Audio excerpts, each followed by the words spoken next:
Župan občine Slovenske Konjice Miran Gorinšek je v petek 20. aprila 2012 v dopoldanskih urah gostil veleposlanika Republike Makedonije, njegovo ekscelenco Igorja Popova. Makedonski veleposlanik je prišel v Slovenijo po zavidljivi diplomatski karieri službovanja od Združenih držav Amerike pa do Turčije. Kot član odbora Slovensko-makedonskega poslovnega kluba se zavzema za krepitev poslovnega sodelovanja med državama.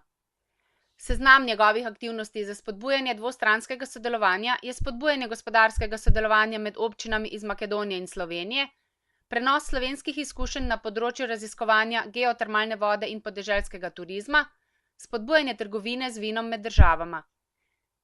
Njegov osebni in profesionalni cilj je približati Slovenijo državljanom Republike Makedonije in jim omogočiti menjavo dobrih praks na področju poslovnih običajev, izgradnji demokracije, skrbi za okolje in zdravo življenje.